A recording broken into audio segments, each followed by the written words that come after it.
everyone, Achikah here, and it's the weekend, so that means it's time for another DCUO base showcase here on the channel, and today I got another very special one lined up for you guys. Very special because it is the grand prize winner of Base Off Bon Appetit.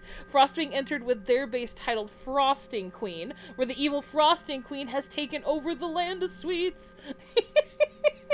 But this base, like, seriously, is just absolutely incredible. It's some of the best uses of furniture, like some of the most creative uses of furniture, I guess I'd say, that I've seen, like ottomans as marshmallows and the bubbles from Summertime being used as like a soda stream. Like, it's really fun. It is such a fun base, really creative use of items, incredible storytelling, and it's just, it really, like, blew my socks off. So, you know what, I could sit here and talk about it more, but why don't we jump into the Land of Sweets and save it from the Frosting Queen's reign of terror and Frostwing's Frosting Queen. I think Frostwing's pretty high up on my teleporter, if I'm not mistaken. Yeah, there we go. Frosting Queen. Alright. And again, like, kudos to all of the contestants for this base-off. I loved all the bases. It was such a good time. Yes. Okay, so we're entering into the Land of Sweets, and our first stop is the Black Forest Cake Forest. And as we can see, the Frosting Queen is already starting to make her mark on the lands. We have some, I guess it is the Black Forest Cake Forest, so icing should be around, but we do have like an icing guard with a labyrinth counterweight here, gating out individuals trying to enter the Land of Sweets. So maybe that's a bit of foreshadowing for the Queen's malevolence. But here we have the Cake Forest. Oh, this is so great. The cakes are strewed about, and again we have the gnarled trees to bring home like the Black Forest look. Oh my gosh, it's so much fun. This is awesome. Different pieces of cake. The anniversary cake being used. The cakes here also like as cake stands to line the path. The cherry blossoms above. Oh, it's just, this is really good. So there is the Black Forest Cake Forest, and now we need to cross over the soda stream.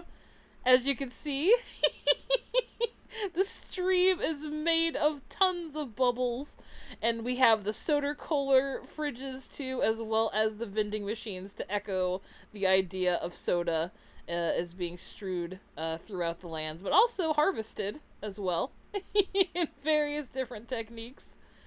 Oh man, this really like feels like very Willy Wonka-esque, and I love it. Oh, it's so good. All right.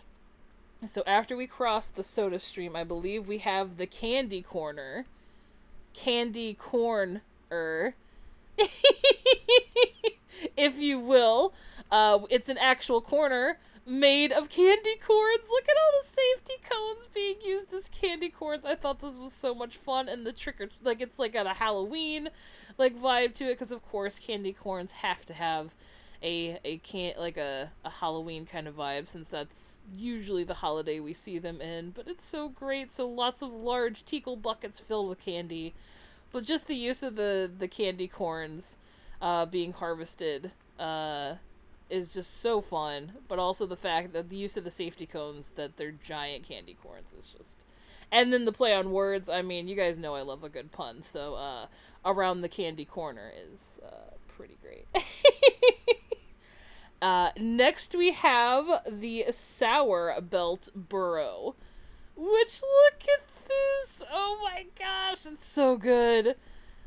The use of the new Pride things to represent the sour strips, oh my gosh, that's like childhood. Those rainbow sour, like, gummies. Like, I don't know, like, if you guys have them. Like, I know in America we definitely have, like, they're kind of, like, iconic. They're, like, little sour belts. Like, they're like I don't know, like, I would say almost like a foot of, like, taffy, and it's covered in like the sour stuff, and they're always rainbow, and this is just so good. Again, like, giant, using the Pride stuff for giant sour belts is just, it's so great. And then we have the Gumball Grove, which so many gumballs. Look at this. Oh, it's so good. And that they're being harvested in the buckets.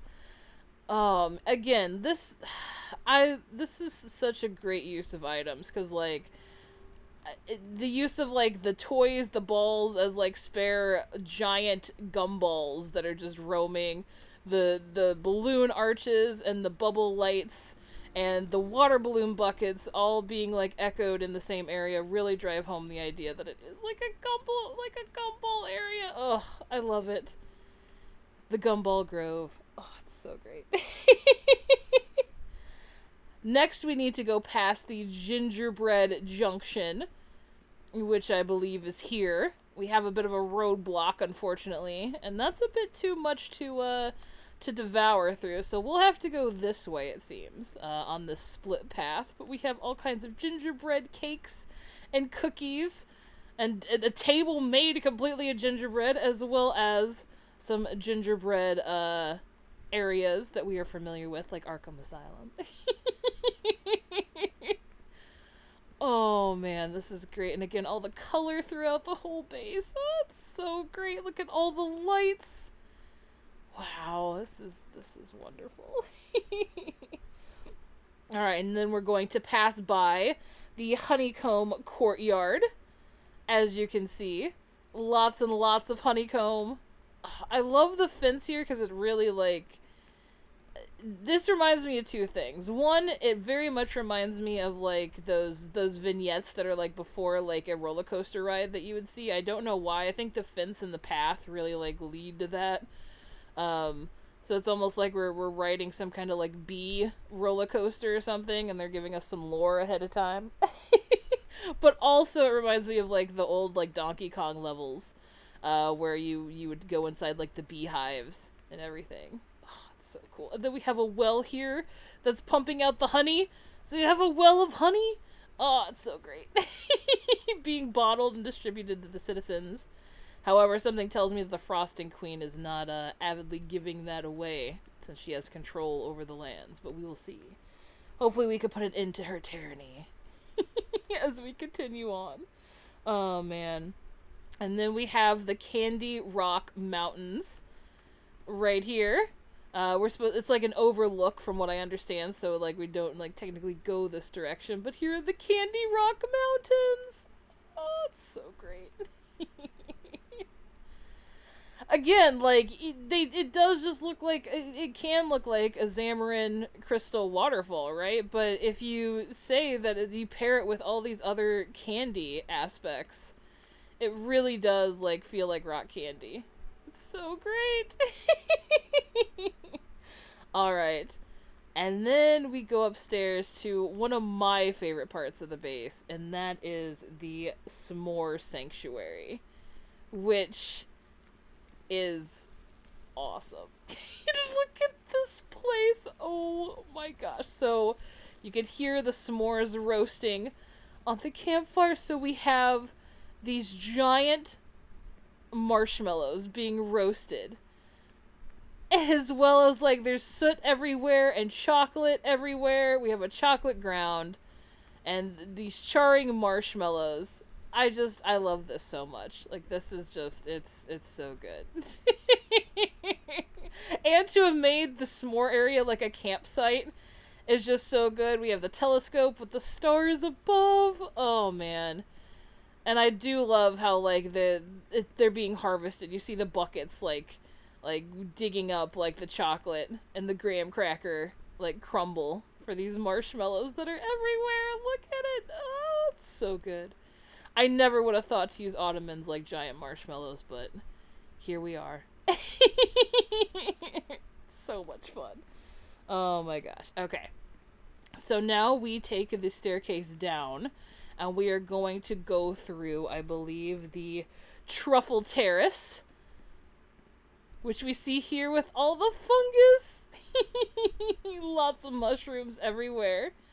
Oh man, truffle's one of those things that can go either sweet or savory route, from what I understand. So that's pretty fun. But guys, this area, this one, like, really blew my socks away. Look at this from up above. Across the cookie crossing. And guys, it really does look like the landscape is a giant chocolate chip cookie. Look at that! The sand pile is the perfect color for, like, a chocolate chip cookie. And then, like, oh man, the little chocolate chips or the dirt mounds. I love it so much. Oh, it's so good. It's so good. And, of course, you, like, if you came across this, like, in any, like, if this area was, like, up here where you were just, like, walking this way to see it, you would have totally missed it, because you need that aerial view to check, like, to see the chocolate chips and, like, the whole picture from above. And it's just, it's so good. That's what I mean by, like, the pacing was just so well done with this base. Okay, so let's do the cookie crossing here. Now, we could technically go to, we should have been able to go into the palace from here. As you can see, this is the outskirts of the palace. But the Frosting Queen and all her villainy has froze over the door with some kind of, I don't know, actually it might just be frosting. So, in order to get to her, we need to go through the Popsicle Pass. Oh, man, look at the popsicles. Oh, it's so great. Alright, let's try and get through these. Woo. Woo. Oh my gosh, I love it. Look at all.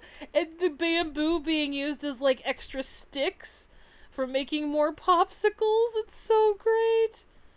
Also, like, the use of the red popsicles is just so fun because it gives, like, that evil-y vibe, like the Sith vibe almost, since we're going into the Frosting Queen's lair. It's so cool. I mean, literally, it is cool. We're in a popsicle pass. You know what emote I wish I could get is, like, a burr emote where, like, you, like, shiver. That'd be very neat. Oh man, this is great. Alright. And then we have the Peppermint Patch next, which I think is inside the castle. We are taking the back road here through. As you can hear, things are starting to get a little bit more malevolent. Dun dun dun! As we enter into the palace, the Peppermint Patch is here. Oh man, and there is the Frosting Queen in her frosting fortress. Frosting Queen, what are you doing taking over the land of sweets? You can't be doing this. We're gonna have to have a long talk after this. Oh my gosh, look at this! Yes! So all the frosting all the frosting attendants are up in arms. They all look so friendly, though. So maybe the Frosting Queen can be, like, you know, can be reasoned with. So, we can just, ask her to maybe, like, you know, defrost or defrostify some things and, like, you know, make sure that the kingdom's working properly. Oh, man, this is awesome. Frostwing, this base is incredible. This is, like I said, this is one of the most creative use of items I've seen in a base, and just out of the box thinking for using things, and it's so much fun. It was just such a fun entry for base off in the stream, but also just a really wonderful base to just walk through and enjoy. So thank you so much to Frostwing, and congratulations on your grand prize winning base. It's absolutely wonderful, and thank you so much for creating this and sharing this with us through base off. So yeah, I think that's the end of the base. So again, thank you so much to Frostwing, and thank you guys so much for watching. New announcements, none that I can think of right now, other than, stay tuned for next Friday for the next announcement for Base Off. The next couple showcases will be, the second and third place winning bases for Bon Appetit, and then we will get back into the regular tour schedule. Nothing new to report other than that, but if you guys have a base you want me to check out, leave me a comment down below, or you can reach out on the Basecrafters Discord, which is always linked in the description. Or you can send me a DM on the forums or here on the game. Mail on the game, though, is kind of sometimes hard to get through, so if you sent mail and I did not see it, I do apologize. I tend to do I have a lot of mail in the game. So, yeah, so let me know, because I'll always add you to the tour list. So yeah, I think that's about it. So again, thank you so much to FR0ST WING for your absolutely wonderful entry, an incredible base. Thank you guys so much for watching. I hope you have a great rest of your weekend, and I will catch you in the next one. Take care, everybody.